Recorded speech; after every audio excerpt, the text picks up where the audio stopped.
far beyond the reach of any telescope built by young civilizations, in a region of space where the stars burn colder and the silence runs deeper, there existed an empire that had never known defeat. They called themselves the Verrathi Dominion, and for 11,000 years they had conquered, absorbed, or erased every species that dared to rise among the stars. Their fleets were vast beyond imagination, kilometers-long warships shaped like obsidian blades, each one capable of glassing a planet's surface in under an hour. Their armies did not simply win wars. They ended the possibility of resistance before the first shot was ever fired. The Verrathi did not conquer out of hatred. That would have required them to see other species as equals worth hating. No, they conquered out of certainty. A cold, absolute certainty that they were the pinnacle of evolution, and that all lesser life existed only to be catalogued, judged, and either absorbed into the Dominion or quietly, efficiently erased. Species after species had tried to stand against them. The krill ascendancy, with their crystalline hive minds, fell in 3 days. The Torvain Combine, masters of gravitic weaponry, lasted only slightly longer. Even the legendary Othsarai, a race so ancient they had built Dyson swarms before the Verrathi had learned to smelt iron, were reduced to a footnote in the Dominion's endless archive of the conquered. 11,000 years. Not one species had ever made them retreat. And then, in the outer spiral arm of a galaxy they had not yet fully charted, a Verrathi scout vessel picked up a signal. Faint, chaotic, broadcasting on frequencies so primitive they almost dismissed it as background noise. It was music. Something about that signal, messy, emotional, utterly unlike the clean mathematical broadcasts of every other species they had ever encountered, made the scout captain pause. He should have kept moving. He should have logged it as insignificant and continued the survey. Instead, he changed course. He had no way of knowing that this single decision would become the most studied moment in Verrathi history, the moment their empire first brushed against a species they would never, ever forget. The world was called Kaloth Station by the humans who lived there, a mining and research outpost on the edge of explored space. Barely 300 people strong, tucked into the frozen crust of a moon nobody back on Earth could pronounce correctly. It was not a military installation. It was not even particularly important. Just miners, engineers, a handful of scientists, and their families, living out their lives in metal corridors under an alien sky. Commander Elena Reyes had been stationed there for 4 years. She was not a soldier by nature. She had trained as an engineer, then as a station administrator, and only reluctantly accepted the title of commander when the previous one retired and nobody else wanted the paperwork. She kept a garden of hydroponic tomatoes in her quarters. She played guitar badly.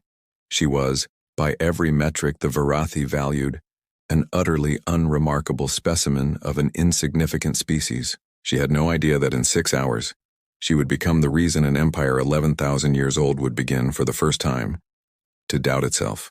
The Verrathi scout ship arrived without warning, sliding out of the black like a blade unsheathing. Its sensors swept across Kaloth Station in seconds, cataloging every heat signature, every structural weakness, every possible point of failure. The ship's commander, a towering being named Zorith Van, his species averaged nearly 8 feet in height, built from dense, corded muscle beneath plates of natural bioarmor, studied the readouts with the bored efficiency of someone who had done this 10,000 times before. Primitive, he thought. Fragile. No orbital defenses, no shielding. A single strike would end them. He opened a channel, more out of procedural obligation than curiosity. Unknown settlement, his translator broadcast, the words flat and mechanical. You are within Verrathi Dominion survey space. Identify yourselves or be classified as hostile. There was a pause. Then a voice answered. Calm, steady, almost conversational. This is Commander Elena Reyes, Kaloth Research Station. We're not hostile. We're not much of anything, honestly. Just a mining outpost. Who exactly are we talking to? Zorith's antennae twitched. The Verrathi equivalent of surprise. No fear in her voice. No panic. Just calm curiosity. As if she were greeting a neighbor rather than a warship that could vaporize her entire station in a single volley. Interesting, he thought. Foolish, but interesting. You stand before the Verrathi Dominion, he replied. In 11,000 years, no species has resisted our authority and survived. I offer you the chance every conquered world was given. Submit and you will be catalogued. Resist and you will be erased. Another pause. Then, unexpectedly, laughter. Not mocking, not defiant. Just tired, human laughter, the kind that comes after a very long day. Look, Elena said. I've got a coolant leak in Bay 4. 3 kids under the age of 10 who haven't seen sunlight in real years. And a supply ship that's 12 days overdue. I genuinely don't have the bandwidth for an ultimatum today. Can we maybe start with a hello? Zorath stared at his console for a long moment, uncertain how to process what he had just heard. In 11,000 years, the Dominion had recorded terror, defiance, desperate pleading, and cold, strategic calculation from species facing first contact. They had never once recorded exhaustion. He would not understand until much later that this single, throwaway response, this unwillingness to perform fear on command, was the very first crack in a belief system that had never been challenged. He ordered a boarding party prepared just in case. The Verrathi boarding shuttle descended onto Kaloth Station's landing pad 3 hours later, its hull venting frost into the thin atmosphere. 12 Verrathi warriors disembarked, each one nearly twice the height of the humans who came out to meet them, armed, radiating the quiet menace of a species that had never needed to bluff. Elena walked out to greet them without a weapon in sight. Behind her stood perhaps 20 station residents, unarmed, wrapped in thermal jackets, more curious than afraid. A few children peered out from behind adults' legs, wide-eyed at the towering aliens rather than terrified. Zorath, leading the party personally, found this deeply unsettling. Fear was supposed to precede negotiation. Fear was the natural order of things. Without it, he could not calculate leverage. You do not flee, he observed, his translator flattening the words into something almost accusatory. You do not resist. Explain. Elena shrugged, a gesture the Verrathi had no equivalent for, and therefore found faintly disturbing. Running seems pointless if you can catch us anyway, and resisting seems pointless if we can't win. So, we figured we'd just talk instead. Radical idea, I know.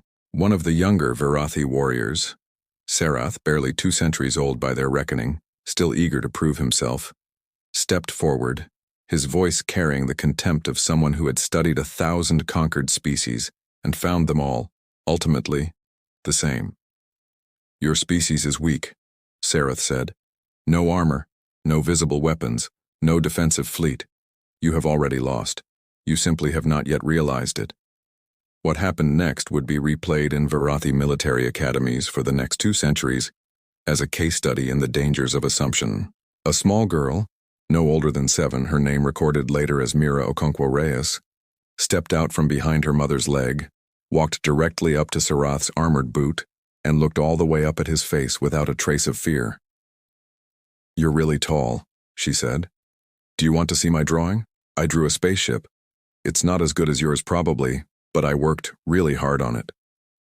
Sarath stood frozen, utterly unequipped by 11,000 years of conquest to process a child offering him crayon artwork in the shadow of an armed invasion force. The Verrathi did not have children the way humans did. Their young were raised in communal creches, shielded entirely from adults until they reached functional maturity. The concept of a child approaching an armored soldier without instruction, without calculation, purely out of open-hearted curiosity, broke something fundamental in his understanding of how lesser species were supposed to behave. He did not know it yet, but that single moment, a small girl and a piece of paper, would matter more to the fate of Kaloth Station than any weapon either side possessed. Zorath intervened before the situation could unravel further. We are not here for children's drawings, he said, though something in his tone had shifted, almost imperceptibly. We are here to determine whether your species will submit or be catalogued for elimination. Elena's expression did not change, but something in her eyes hardened. Before you decide that, she said quietly, You should probably know what you're actually dealing with. Would you like to see our station? All of it. No hidden rooms, no tricks, just see us. Then decide. Zorath almost refused. Every protocol demanded refusal. The Dominion did not negotiate, did not tour, did not extend courtesy to species awaiting judgment. But something about her offer, so calm, so without deception, made him pause. Very well, he said. Show us. He would spend the rest of his life regretting and treasuring that decision in equal measure. The tour began in Kailath's medical bay, where a station doctor named Priya Nandakumar was treating a young miner's broken arm, the result of an equipment malfunction 2 days prior. Zorath watched with clinical detachment as she worked, until he noticed something the Dominion's medical protocols had never accounted for. She was talking to the patient the entire time, not issuing instructions, not reciting diagnostic data, simply talking, asking about his family, distracting him gently from the pain, laughing softly at some quiet joke between them. Explain this behavior, Zorath said, gesturing at the interaction. The conversation serves no medical function. Priya glanced up, unbothered by the towering alien looming in her doorway. It's called bedside manner, she said. Pain is easier to bear when you're not facing it alone. Fear doubles when it's silent. She returned her attention to her patient. Almost done, Marcus. You're doing great. Zorath filed the observation away, uncertain of its significance, though something about it lodged in his mind like a splinter he could not quite remove. The tour continued through the station's hydroponics bay, where an elderly engineer named Tobias Whitfield was patiently teaching a group of children how the water reclamation systems worked. Not because it was required, but because, as he put it, somebody's got to know how to fix this place when I'm gone, and it might as well be them. It continued through the communal dining hall, where Zorath watched 300 humans of wildly different backgrounds, miners, scientists, engineers, families, share meals together, argue about trivial things, laugh at each other's jokes, and generally exist in a state of chaotic, undisciplined togetherness that the rigidly hierarchical Verrathi found almost impossible to comprehend. Your species lacks structure, Zorath observed. No clear chain of command visible in this space. No enforced silence, no discipline. Elena smiled faintly. We have structure. It's just not the kind you're looking for. Command doesn't mean silence, Zorath. Sometimes the strongest structures are the ones that let people be loud. He did not respond. He was beginning to suspect that his entire framework for understanding lesser species, built across 11,000 years of conquest, might not apply here at all. But the moment that would truly break something open in him came last, in the station's small observation deck, where the group found a single figure sitting alone. A young man, perhaps 25, staring out at the stars with an expression Zorath's translator struggled to categorize. That's James, Elena said quietly. His father was on the supply ship, the one that's 12 days overdue. Zorath turned to look at the young man more closely. There was no wailing, no visible collapse, just a quiet, aching stillness, grief held with a kind of dignity the Verrathi had never associated with a primitive species. He grieves for someone not yet confirmed dead, Zorath said. This is inefficient. Emotional expenditure without confirmed cause. Elena's expression tightened, the first flash of real emotion she had shown all day. That's not inefficiency, she said. That's love. It doesn't wait for confirmation, Zorath. It doesn't need permission. It just is. And it's the exact same thing that will make every single person on this station fight for each other if you decide to hurt us today. For the first time since arriving at Kailath Station, Zorath Van felt something he had no name for. He would later learn the human word for it. It was called doubt. That evening, aboard the Verrathi scout ship, Zorath convened with his second-in-command, a battle-scarred veteran named Draith Cool, to determine Kailath Station's fate. Recommendation, Draith said flatly. The station has no defensive capability, no weapons detected beyond basic mining equipment.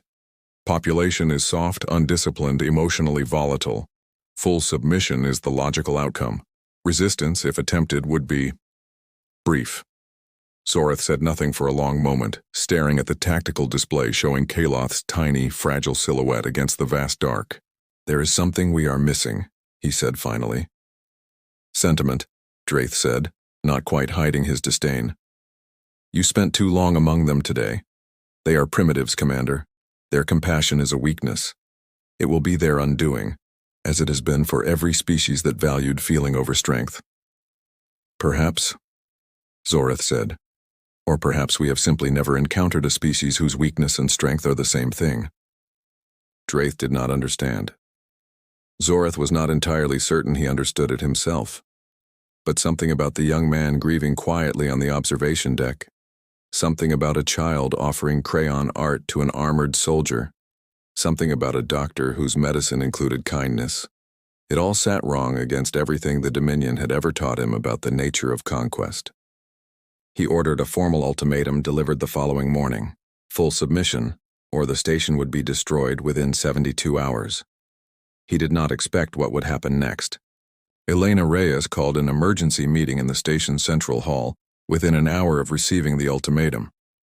Every resident who could attend did, miners still in their work gear, scientists pulled from half-finished experiments, parents with children clutched against their sides.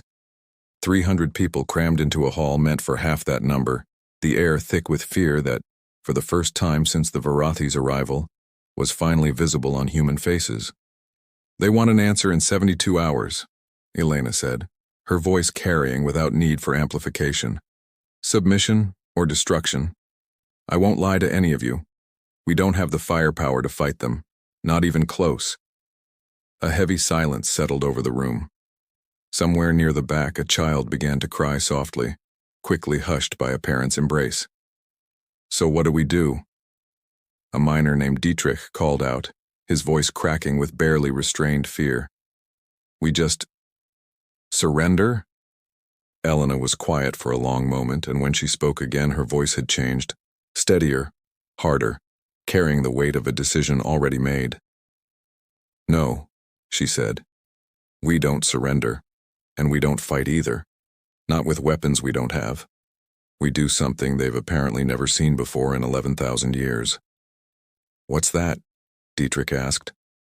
Elena's eyes swept across the room, across the miners, the scientists, the families, the children, and something in her expression softened into something fiercer than any weapon the Verrathi possessed. "We show them who we are," she said. "All the way down. No performance, no pretending to be stronger or scarier than we are. Just the truth of us. And we let them decide with open eyes whether that's something worth destroying." It was, by any strategic measure, an insane plan. There was no fleet to rally, no secret weapon to unveil, no clever trick to even the odds. Just 300 people, choosing to stand exactly as they were. But something remarkable began happening over the following 2 days. Something that no Verrathi tactical model could have predicted. The station did not fracture into panic, it came together. Priya organized triage stations, not for battle wounds but for the elderly and children, ensuring they would be sheltered regardless of outcome. Tobias gathered the younger engineers and, rather than building weapons, spent his remaining hours teaching them everything he knew about the station's systems, knowledge that would outlive him if it came to that. Dietrich, still afraid, found himself standing beside neighbors he barely knew the week before, sharing stories, sharing fears, sharing what might be their final meals together with a kind of raw, unguarded honesty that felt more like home than any moment in his life before. And James, the young man mourning his father, spent those final hours not in isolation but surrounded. Neighbors he'd never spoken to brought him meals. Children drew him pictures. An elderly woman named Margaret sat with him for hours, simply holding his hand, saying nothing at all, because sometimes nothing needed to be said. Zorath watched all of this unfold through the station's monitoring feeds, which Elena had left deliberately unblocked, an act of transparency the Dominion had never once encountered from a species awaiting judgment. He watched 300 people facing annihilation choose gentleness over despair. He watched them choose each other. And somewhere in the cold silence of his own quarters, Zoreth Van, commander of a fleet that had never known defeat, began, for the first time in his 1100-year life, to genuinely question everything the Dominion had ever taught him about strength. On the morning of the third day, Zoreth summoned Elena Reyes to the observation deck of his ship, alone, without escort or ceremony. She arrived without fear in her eyes, though the exhaustion of 2 sleepless nights showed plainly on her face. "Your time has ended," Zoreth said, though something in his voice lacked the certainty it once carried. "I require your answer. Submission or destruction." Elena looked out at the vast dark beyond the viewport, at the tiny frozen moon that held everyone and everything she loved, and when she finally spoke, her voice was steady in a way that seemed to unsettle him more than any threat could have. "We won't submit," she said. "Not because we think we can beat you. We can't. You could erase us in seconds, and we both know it. We won't submit because submission means pretending we're not who we are, and we'd rather die as ourselves than live as something smaller." Zoreth's antennae twitched violently, the Verrathi equivalent of profound distress. "You choose annihilation over survival," he said. "This is irrational." "Maybe," Elena said. "But let me ask you something, Zoreth. In 11,000 years, how many species submitted out of fear?" He did not answer immediately. "All of them," he said finally. "Every species we have ever catalogued chose submission over destruction, without exception." "And how many of them," Elena continued quietly, "actually respected you afterward?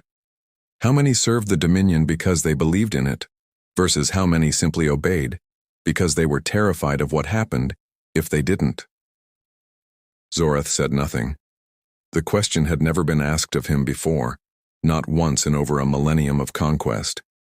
He realized, with a cold and creeping horror, that he did not know the answer, that the Dominion had never once bothered to ask it of itself.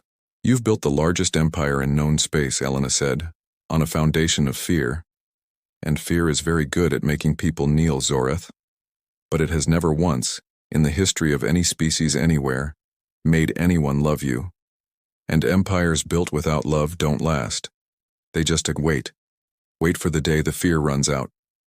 Zoreth stared at her for a long, silent moment, something shifting behind his ancient alien eyes, something that had never shifted before, not once, in 11,000 years of unbroken conquest. "You would truly die," he said slowly, "for the right to remain yourselves?" "Every single person on that station," Elena said without hesitation. "Everyone." It was in that moment, not in a battle, not in a clever trick, not in some hidden weapon revealed at the last second, that the Verrathi Dominion's 11,000-year winning streak finally, quietly, irrevocably ended. Not because humanity defeated them, because humanity refused to let them win in the way that mattered. Zoreth did not fire on Kaloth Station. He did not report back to Dominion Command that he had conquered a new world, as protocol demanded. Instead, for the first time in his long military career, he did something no Verrathi commander had ever done. He asked a question he was not authorized to ask. "Why?" he said to Elena, his voice carrying something that might in a human have been called vulnerability. "Does your species value something as fragile as love, when strength is so clearly the more useful trait for survival?"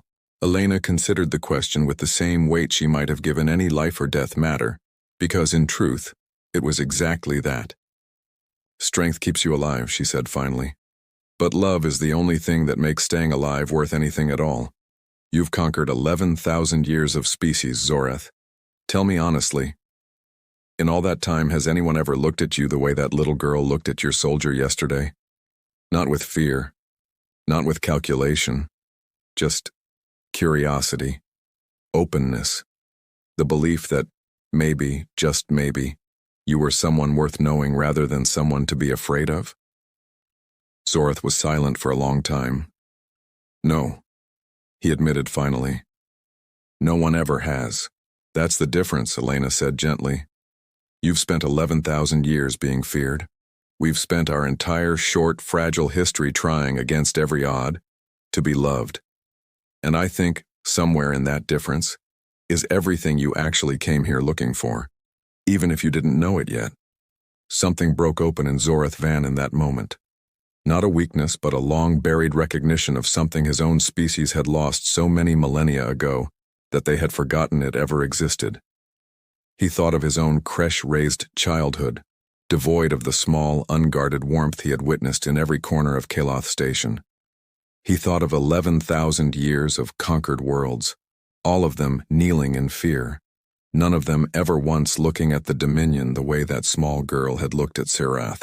He realized, with a clarity that shook him to his ancient core, that the Dominion had won every war it had ever fought, and in doing so, had never once actually won anything at all. Zorath Van did not destroy Kaloth Station. He did not report it for elimination. Instead, he did something that would echo through Verrathi history for centuries to come. He filed a formal report to Dominion Command recommending an immediate and unprecedented halt to hostilities, along with a request that had never once been made in the Empire's 11,000-year existence. He requested to study humanity, not as a species to be conquered, but as one to be understood. The request was denied 3 times by Dominion High Command, each rejection more furious than the last. Conquest was the Dominion's only language. Curiosity was not in its vocabulary. But Zorath, having witnessed something he could not unsee, refused to let the matter rest. He returned to Kaloth Station not as a conqueror, but, for the first time in Verrathi history, as a guest. Over the following months, something extraordinary began to unfold. Verrathi scholars, initially sent only to catalog what Dominion Command dismissively called primitive emotional anomalies, found themselves instead documenting something they had no framework to properly describe, a species that built its entire civilization not on the absence of fear, but on the deliberate, daily choice to act with kindness despite fear. They studied Priya's bedside manner and realized it healed patients faster than clinical efficiency alone ever could. They studied Tobias's patient teaching and realized that knowledge freely shared created resilience no hoarded secret ever could.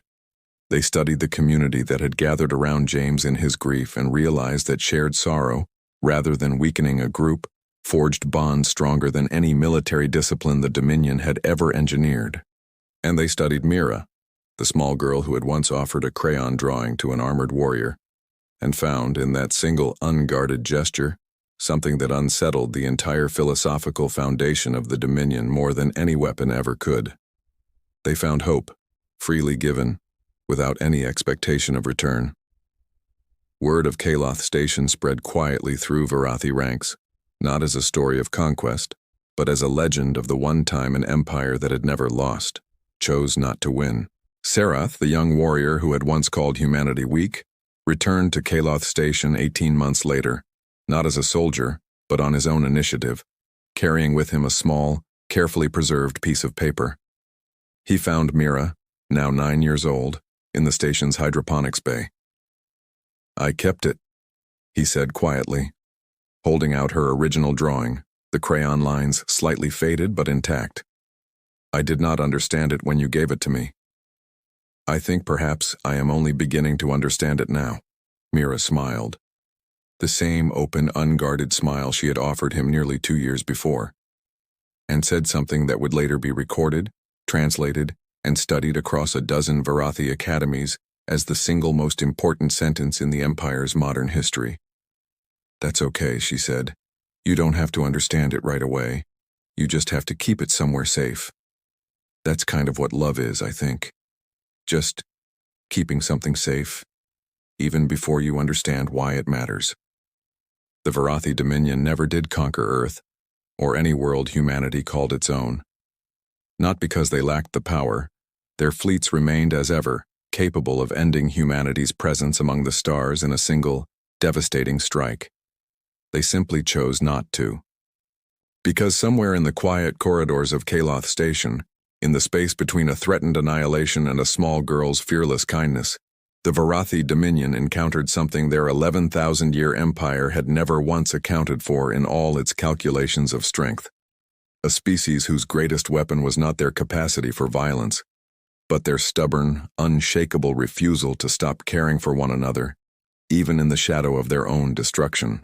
Zoreth Van would go on to become the first Verrathi ambassador to humanity, a position that did not exist in Dominion history before him, and would spend the remainder of his long life studying a species he once dismissed as primitive, only to conclude, in a report submitted to Dominion Command decades later, that humanity possessed something the Verrathi Empire, for all its conquests, for all its endless unbroken victories, had never once managed to build in 11,000 years.